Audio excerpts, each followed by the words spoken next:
季先生的这辆奥迪 A5是2019年6月份在杭州买的，全部办下来花了37万多。季先生说，车子开到1年多的时候，引擎盖下面总是传出异响，送到 4S 店维修之后，异响仍旧存在。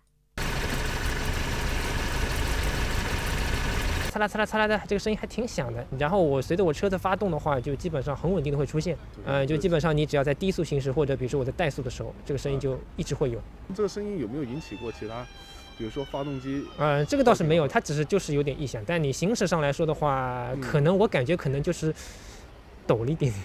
虽然没有出现故障，但季先生认为这个声音不正常，驾驶的时候总是提心吊胆的。车子还在保修期内，因为季先生是绍兴人，之前就把车送到了绍兴柯桥的保利德奥迪 4S 店维修。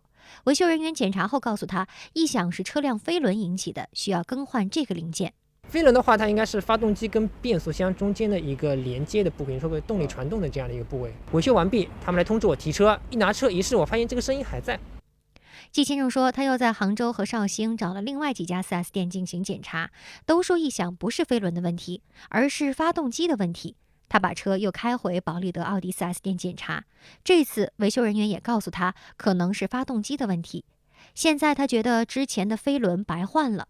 那我觉得如果说它没问题，那你干嘛要拆？因为它本身的话，你拆卸这种大件的话，对以后车辆残值的话是会有很大影响的，肯定是会有维修记录的呀。那我觉得至少你总得有点补偿或者有点赔偿什么呀。异响的这个原因我们是经过专业的分析的，也是获得了主机厂相关的技术认可的。它更换完飞轮之后，车子还存在异响的问题，那我们的技术部当时也是给出了一个明确的一个答案，就是说这个车子本身异响其实是一个比较难以判断的一个故障吧，不能说很精准的就一定能够判断出到底是一个地方有异响，或者可能存在有多个地方有异响的情况。胡经理解释，异响可能是多个部位引起的，飞轮修好了，但异响还存在，这不能代表维修前的飞轮就没有问题。季先生不认可 4S 店的说法，他表示，车子维修前和维修后，他都对异响录了音，前后的异响听起来非常相似。这个录音是10月20号，是在我维修之前。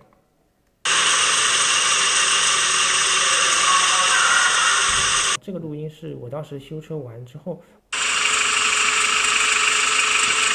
你说你不可能说我飞轮有问题，换了之后我的声音频率大小都是一样的，要不你给我响一点，要不你给我不一样一点，不，对不对？您凭何来论断您刚才所说的这个话？那你这么讲就讲不清楚了。那我们本来就讲不清楚了。刚才我之前就说了，是不是？您如果觉得我们的误判有问题，很简单，6个月购车以外时间，请您走司法途径，或者您走第三方检测。他就是这么给我说法，对不对？您问记者老师，你觉得我这个说法有问题吗？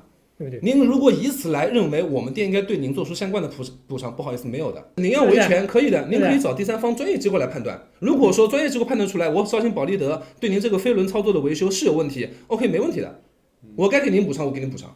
季先生表示，他打算先去其他奥迪 4S 店把车修好，补偿的问题他会考虑先找第三方机构做鉴定。1818黄金眼记者报道。